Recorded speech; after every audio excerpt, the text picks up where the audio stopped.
మీకు సంపూర్ణ మద్దతుని ప్రకటిస్తోంది. ఈ పోరాటంలో ఖచ్చితంగా తుది విజయం మీదే అనే సందర్భంగా మీకు ప్రకటిస్తా ఉన్నాం. అందువల్ల ఐక్యంగా పోరాటాలు చేస్తే సాధించలేనిది ఏది లేదని మరొకసారి అనేది మేటర్ రీజర్స్ అనేది రుజువు చేయబోతున్నారు. ఖచ్చితంగా వీళ్ళందరినీ కూడా ఇచ్చే సంస్థలోనే మరొక ఉద్యోగం అంటే ఇచ్చే వాళ్ళందరినీ పర్మిట్ చేసి ఇలానికి చట్టపరమైన హక్కులన్నీ కూడా ఇవ్వాలని సందర్భంగా డిమాండ్ చేస్తా ఉన్నాం. ఈ రోజు అనేది కాంట్రాక్ట్ కార్మికులకి ఈ రోజు అనేది చట్టాలు అనేది ఉన్నాయి. ఈ చట్ట ప్రకారంగా కనీస వేతనం 26,000 రూపాయలు అనేది ఇవ్వాలి.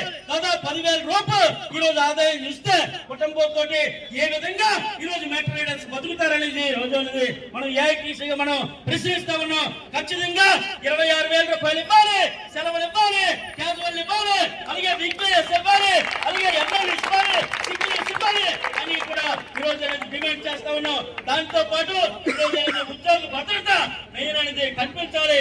ఉద్యోగ భద్రత కల్పించి వాళ్ళకి సర్వ హక్కులను కూడా ఇవ్వాలి, సంస్థలో విలీనం చేయాలని ఈ సందర్భంగా ఏఐటీసీ అనేది డిమాండ్ చేస్తా ఉంది.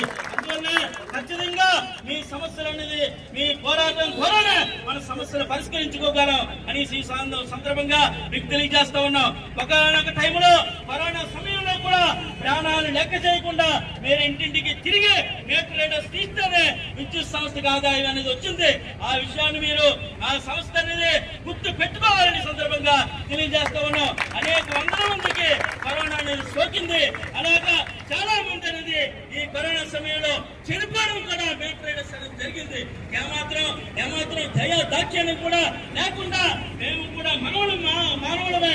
అందువల్ల మాకు కుటుంబాలు ఉన్నాయి. మా కుటుంబ పోషణకి సరిపడా ఆదాయం అనేది కనీస వేతనాలు ఇవ్వాలని సందర్భంగా డిమాండ్ చేస్తూ ఈ పోరాటం అనేది విజయవంతం కావాలని ఏఐటీసీ అనేది సంపూర్ణ సహకారం అనేది మీకు ఎల్లవేళలో ఉంటుందని సందర్భంగా తెలియజేస్తూ నాకు అవకాశం ధన్యవాదాలు తెలియజేస్తాను.